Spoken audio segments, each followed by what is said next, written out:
Hello guys, कैसे हैं आप लोग। आशा अच्छी होंगे, आप लोगों की पढ़ाई अच्छी चल रही होगी। आप सब लोगों का एक बार फिर से आपके अपने ऑनलाइन प्लेटफॉर्म प्रयाग इगड़ी में बहुत बहुत स्वागत है। हम लोग उत्तराखंड लोक सेवा आयोग द्वारा आयोजित की जाने वाली ईओ और टैक्स एवं रेवेन्यू इंस्पेक्टर परीक्षा के लिए एमसीक्यू कर रहे थे, जिसमें कि उत्तराखंड से संबंधित आज हम लोग इकोनॉमी संबंधी कुछ एमसीक्यू करेंगे। तो चलिए शुरुआत करें। इससे पहले आप लोगों से रिक्वेस्ट है कि अभी तक यदि आप नए हैं या चैनल को सब्सक्राइब नहीं किया है तो प्लीज़ चैनल को सब्सक्राइब कर लीजिए और अपने ग्रुप्स में शेयर कर सकते हैं, जिससे कि जो लोग कुछ हम लोगों के साथ जुड़ना चाहते हैं वो जुड़ सकते हैं। तो चलिए आप लोगों को समय न बर्बाद करते हुए और शुरुआत करते हैं। आज का पहला प्रश्न है, ये उत्तराखंड राज्य विशेष इकोनॉमी से संबंधित प्रश्न हैं। कुछ योजनाएं होंगी, बजट होगा, तो इन सभी से संबंधित कुछ प्रश्नावलियां होंगी। तो चलिए शुरू करते हैं। उत्तराखंड राज्य की सबसे बड़ी जल विद्युत परियोजना कौन सी है? शारदा, खादोरी, पथरी या टिहरी परियोजना? तो कौन सी परियोजना है? तो टिहरी परियोजना सबसे बड़ी परियोजना है। ये भारत के सबसे बड़ी परियोजनाओं में से एक परियोजना है। उत्तराखंड में प्रथम डेयरी संघ की स्थापना यानी कि स्थापित कहाँ किया गया था? देहरादून में, ऊधम सिंह नगर में, हरिद्वार में या हल्द्वानी में? तो उत्तराखंड में डेयरी संघ सबसे पहले हल्द्वानी में स्थापित किया गया था।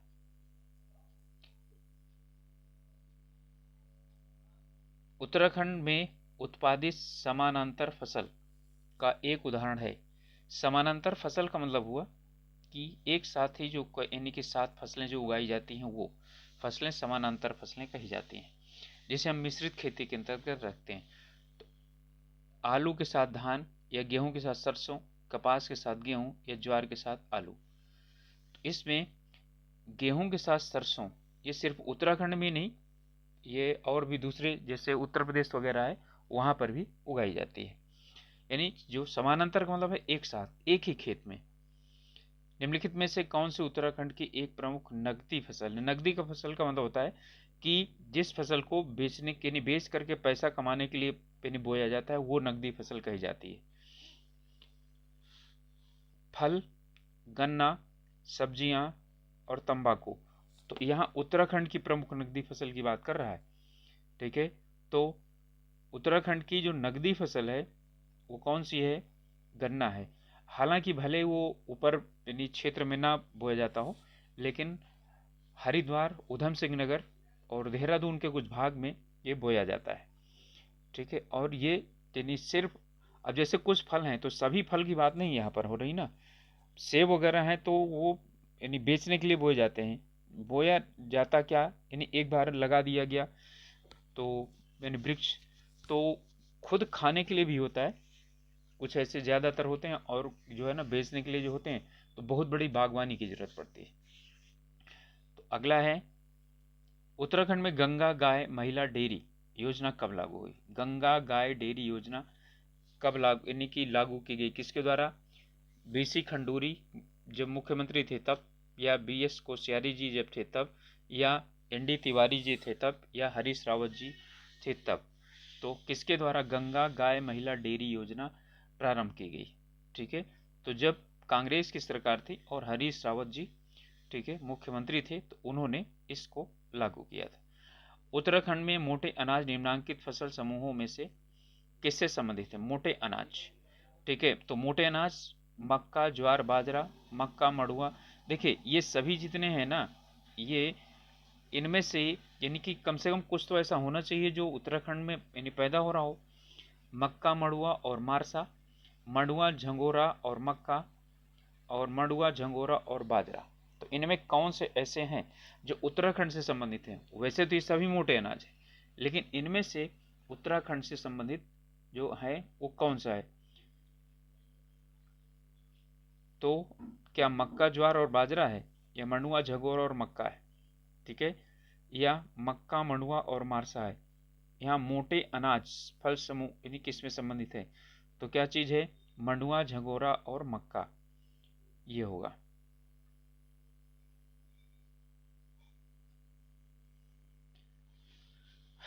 कुछ लोग बोल सकते हैं कि मक्का, ज्वार और बाजरा होगा, लेकिन मक्का, ज्वार और बाजरा जो है ना, ये राजस्थान का है, यहाँ पर नहीं है।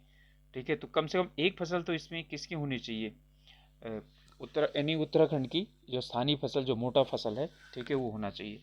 राज्य में ग्राम्य योजना का संचालन किस संस्था के द्वारा किया जाता है? विश्व बैंक, अंतर्राष्ट्रीय मुद्रा कोष, स्वास्थ्य मंत्रालय या पर्यावरण मंत्रालय? तो किसके द्वारा किया जाता है? ये विश्व बैंक द्वारा पोषित जो है योजना है। उत्तराखंड में उगाया जाने वाला मंडुआ यानी कोदक का निर्यात अधिकांशतः किस देश को किया जाता है? ठीक है, मंडुआ का निर्यात किससे किया जाता है? अमेरिका को, ग्रेट ब्रिटेन को, सिंगापुर को या जापान को? ठीक है, तो ये यहाँ का उत्पादित किया गया मंडुआ अधिकांशतः जापान को निर्यात किया जाता है। इसके बाद है, इनमें से कौन सा खनिज समूह उत्तराखंड में मैग्नेसाइट भंडारण का सही क्रम दर्शाता है? यानी कि सही क्रम का मतलब है या तो कम से ज्यादा या ज्यादा से कम की तरफ। मैग्नेसाइट बागेश्वर, पिथौरागढ़, चमोली, देहरादून, टिहरी और बागेश्वर, उत्तरकाशी, रुद्रप्रयाग, नैनीताल, चंपावत, ऊधम सिंह नगर और पौड़ी गढ़वाल। तो ये इसमें बागेश्वर, पिथौरागढ़ और चमोली, ठीक है, ये इसका क्या है, क्रम है। कौन सा जिला चूना पत्थर के उत्पादन में प्रमुखता रखता है? देहरादून, टिहरी गढ़वाल, नैनीताल या चमोली? तो इसमें कौन सा रखता है? तो जहां पर चूना पत्थर या चूने की बात आती है वहां पर देहरादून का नाम आता है। इसके बाद है, उत्तराखंड में किस जिले में टिन पाया जाता है? देहरादून में, पिथौरागढ़ में, चमोली में या उत्तरकाशी में? तो जो टिन है वो उत्तराखंड में, ठीक है, यानी कि यहाँ देहरादून, पिथौरागढ़, उत्तरकाशी और चमोली में से, इनमें से चमोली में पाया जाता है। इनमें से किस जिले में चांदी पाई जाती है? चमोली, अल्मोड़ा, नैनीताल और हरिद्वार? तो जो चांदी है वो अल्मोड़ा में पाई जाती है। उत्तराखंड में राज्य खनिज नीति की घोषणा कब की गई थी? बहुत इंपॉर्टेंट क्वेश्चन है, कई बार पूछा जा चुका है और खास करके ऊपर SSC, यूके SSC बहुत बार पूछ चुका है इसको। 2001 में, 2002 में, 2003 में, 2004 में?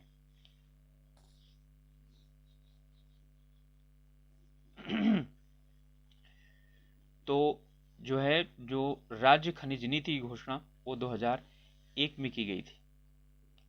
इसके बाद है, इनमें से कौन सा जनपद ताम्र नगरी के रूप में जाना जाता है? तो ताम्र नगरी के रूप में कौन सा जाना जाता है? अच्छी तरह से आप लोग जानते हैं, रुद्रप्रयाग या पौड़ी गढ़वाल या नैनीताल या अल्मोड़ा। ठीक है, तो तांबे का काम करने वाले ही वहां पर एक क्या पाई जाती हैं, जाति पाई जाती हैं, तो वो कौन है? अल्मोड़ा। नेशनल हैंडलूम एक्सपो का आयोजन निम्नलिखित में से उत्तराखंड के किस जिले में आयोजित किया जाता है? नैनीताल में, हरिद्वार में, पिथौरागढ़ में या देहरादून में? ठीक है, तो ये जो ज़्यादातर नेशनल एक्सपो हैं वो देहरादून में ही आयोजित किए जाते हैं। Horticulture mission for north east and Himalayan state का उद्देश्य क्या है?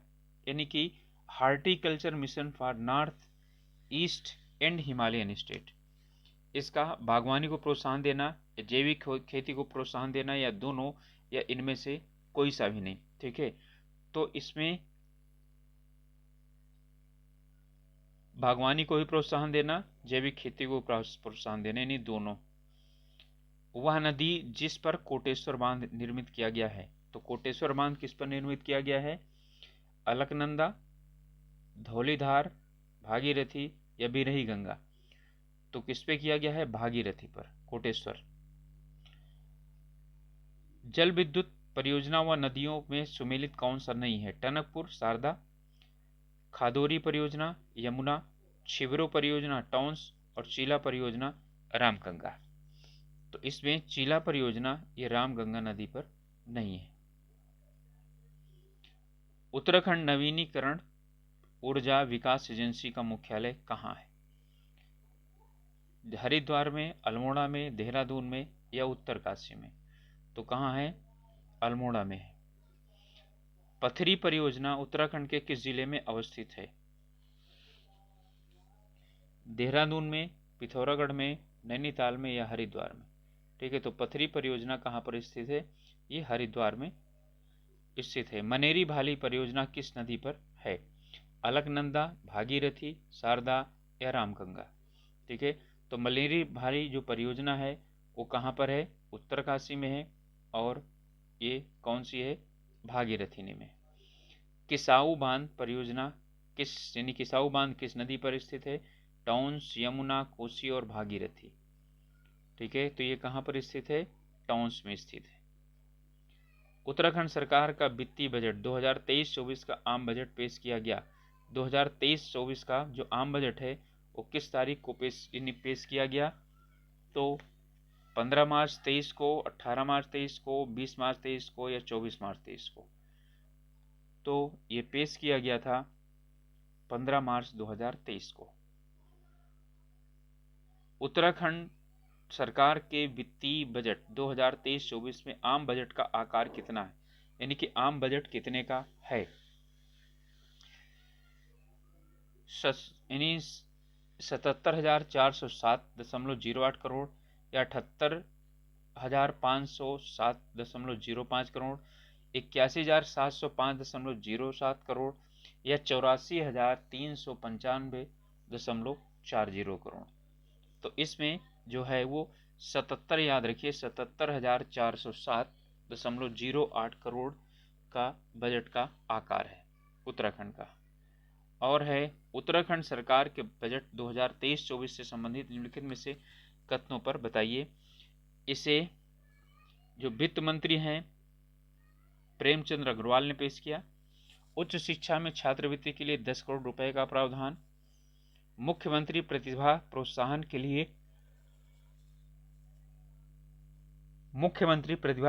के लिए 11 करोड़ का प्रावधान। समावेशी विकास और मानव पूंजी में निवेश पर जोर। तो ये कौन सा सही है? तो पहला तो यही सही है, इन्होंने पेश किया है। और छात्रवृत्ति के लिए 10 करोड़ रुपए प्रावधान किया गया है, बिल्कुल सही है। प्रतिभा प्रोत्साहन के लिए भी 11 करोड़ दिए गए हैं। और समावेशी विकास और मानव पूंजी निवेश पर ज़्यादा क्या किया गया है? जोर दिया गया है। सभी सही हैं। इसका मतलब है कि उत्तर हो जाएगा हमारा डी। तो ये थे हमारे 25 प्रश्न जो इकोनॉमी, योजनाओं आदि और बजट से संबंधित थे। और बजट से ही 2-3 प्रश्न होते हैं जो यानी प्रमुख होते हैं, वो सम्मिलित कर लिया गया है। आप लोगों से रिक्वेस्ट है कि अभी तक यदि नए हैं या अभी तक चैनल को सब्सक्राइब नहीं किए हैं तो प्लीज़ सब्सक्राइब कर सकते हैं और अपने ग्रुप्स में शेयर कर सकते हैं। और यदि आप लोगों को हमारा प्रयास कैसा लग रहा है बताएं तो ज़्यादा अच्छा रहता है। थोड़ा सा कुछ यानी कि मोटिवेशन भी मिल जाता है। तो मिलेंगे अगले वीडियो में। तब तक के लिए आप लोग अपनी पढ़ाई करते रहिए, क्योंकि अब यानी कि दिन लगातार कम होते चले जा रहे हैं। गिनती के यानी कि एक हाथ की उंगलियों में गिने जा सकने वाले दिन रह गए हैं। तो अपनी अच्छी तैयारी कीजिए, रिवीजन कीजिए, बार बार रिवीजन कीजिए। मिलेंगे अगले वीडियो में, तब तक के लिए ऑल द बेस्ट।